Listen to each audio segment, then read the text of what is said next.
Bonjour, bienvenue au Talk Orange Le Figaro. Aujourd'hui, nous recevons Marine Le Pen, présidente du Front National. Marine Le Pen, bonjour. Bonjour. Merci d'être avec nous.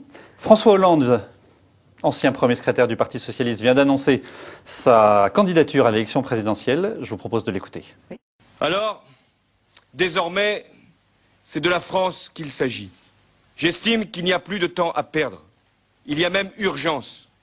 Il faut à un moment qu'il y ait des idées et une incarnation du changement.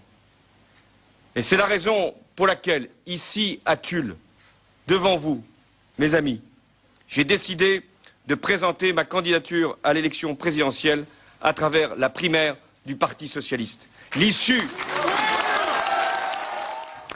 Alors généralement, on considère l'annonce d'une candidature comme une sorte de signature. Avant d'aborder le fond, sur la forme, comment vous avez trouvé cette annonce? Il fait ce qu'il veut, il fait ça dans son territoire, ça me paraît pas absolument choquant, c'est assez modeste, ça ressemble au personnage. La droite considère que c'est un des candidats les plus dangereux pour Nicolas Sarkozy. C'est aussi votre avis?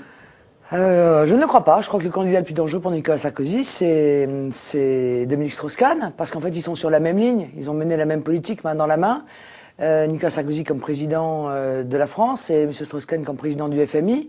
Ils ont ensemble décidé les mesures de régression sociale qui étaient appliquées aux Français. Ils ont entériné celles qui sont en train d'égorger les Grecs, les Irlandais. Donc, par conséquent, les électeurs, le meilleur candidat pour vous. C'est-à-dire, les électeurs auront bien du mal à choisir, en quelque sorte, entre Nicolas Sarkozy et Dominique Strauss-Kahn, puisqu'ils mènent exactement la même politique, même s'il semblerait que les sondages indiquent que M. Strauss-Kahn est en train de gagner la primaire ultralibérale.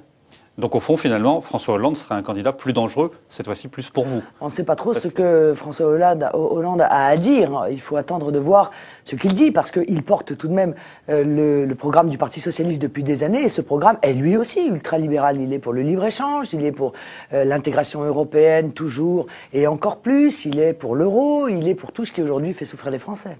Au second tour des élections cantonales, vous avez dit que vous alliez maintenant vous associer avec d'autres formations pour proposer un rassemblement plus large. Alors avec quelle autre formation vous allez vous associer?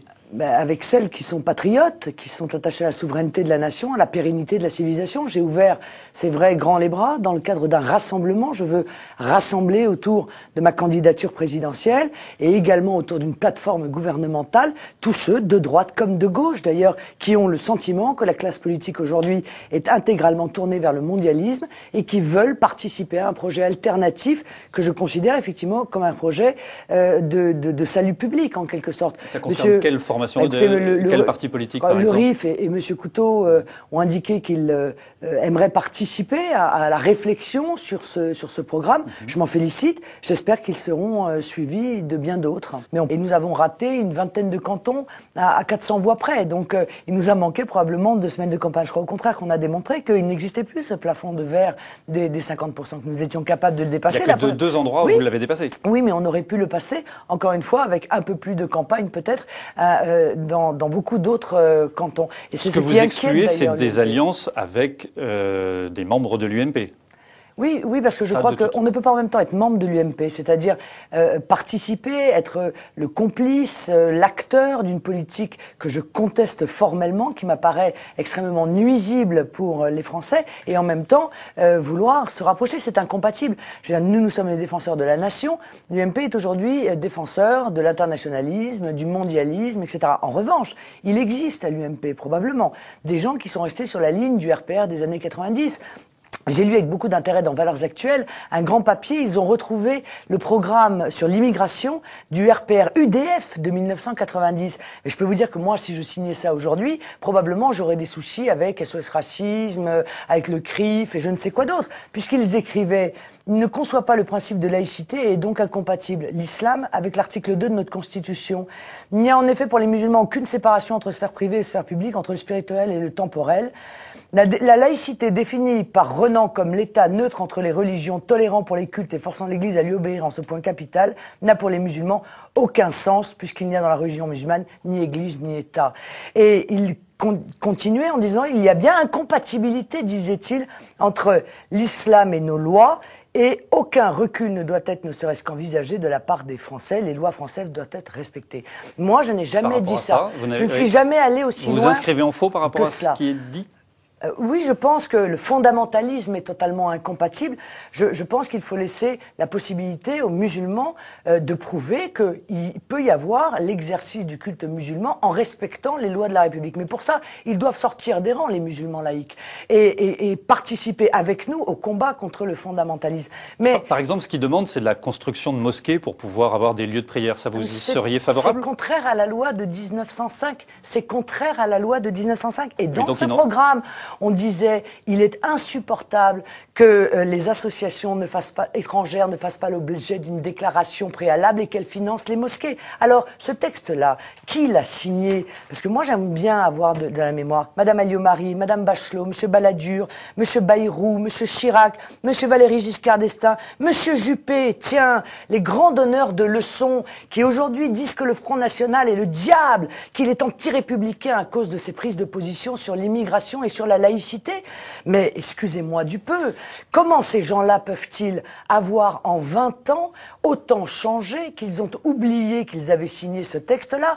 Arrêt total de l'immigration, modification de l'acquisition automatique de la nationalité, et j'en passe et des meilleurs, et je renvoie les internautes à la lecture de Valeurs Actuelles, c'est édifiant. Ce que vous dites aujourd'hui, c'est que vous êtes finalement plus modéré mais non seulement je suis plus le modéré, programme mais surtout ce que je de dis, l'époque. c'est que tous ces gens sont cyniques, et qu'en réalité, ils rejettent le Front National hors du champ républicain de manière profondément injuste, qu'il s'agit là d'une posture, et c'est eux qui ont une posture anti-républicaine.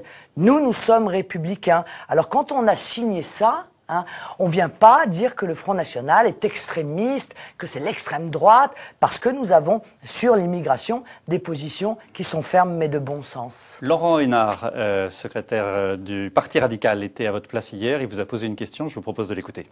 Vous parlez beaucoup de République. Pour nous, radicaux, et je crois pour tous les républicains, la République est une communauté ouverte, avec la possibilité de devenir citoyen français. Est-ce que vous nous confirmez que pour vous, le droit du sol et surtout la naturalisation font partie des principes de la République française que vous voulez défendre? La naturalisation, bien sûr, nous avons toujours dit que la nationalité française s'hérite ou se mérite. Par conséquent, nous n'avons jamais été opposés à la naturalisation. Nous sommes opposés au droit du sol, mais ce droit du sol n'a pas existé pendant toute la vie, la durée de notre République, puisque elle date de la fin du 19e. Bon, nous sommes contre le droit du sol, bien sûr, mais M. Barouin l'était aussi quand il s'agissait de Mayotte, et il avait raison d'ailleurs, parce que le droit du sol, c'est une acquisition automatique de la nationalité française, justement, qui est contraire au mérite. L'automaticité est contraire au concept de la méritocratie républicaine, et elle est surtout, ce droit du sol est surtout un appel d'air considérable à une nouvelle immigration. Les internautes sont amenés à vous poser des questions. Pascal vous dit « Je suis de droite, je suis d'accord avec vous avec quelques-unes de vos idées, mais je ne voterai jamais pour vous parce que votre programme économique est has-been. Ces arguments empêchent beaucoup d'électeurs de l'UMP de voter pour vous. » Que dites-vous à ces électeurs? Eh bien, je leur dis que probablement dans les semaines et les mois qui viennent, ils vont se rendre compte que dans ce domaine, comme dans le domaine de l'immigration, nous avons eu raison avant les autres. Je sais que c'est parfois un tort, mais que le système monétaire européen est en voie d'effondrement, que l'euro va s'effondrer, et que le Front National aura prévu un plan B, c'est-à-dire aura anticipé l'effondrement de l'euro plutôt que de le subir, que je pense qu'il est assez criminel de la part de nos dirigeants de ne pas prévoir justement ce plan B, alors qu'il est prévu par de grandes institutions financières, par des grandes entreprises du CAC 40 et par un certain nombre d'autres pays qui travaillent et qui planchent sur ce sujet. En même temps, quand l'INSEE annonce des chiffres du déficit public français qui sont meilleurs que prévu, puisque le déficit sera aux alentours de 7% au lieu des 7,5% prévus par le gouvernement, vous dites que c'est dans la... Ah, ça n'est pas vrai parce que nous allons... Que vous contestez ? Oui, j'y conteste parce que nous allons être amenés, ce que le gouvernement cache encore aujourd'hui, à régler une ardoise par l'intermédiaire du plan de stabilisation appelé maintenant plan, vous savez, le nouveau plan le fonds de compétitivité. Et bien l'argent que nous devons verser là très prochainement, une partie va très probablement être déjà versée à des pays européens qui sont en faillite. Et évidemment, ceci va entrer encore une fois dans les déficits de la France. Alors on le dit pas, mais on s'en apercevra un petit peu plus tard. Marine Le Pen, merci d'avoir répondu à nos questions. À demain pour un nouveau talk.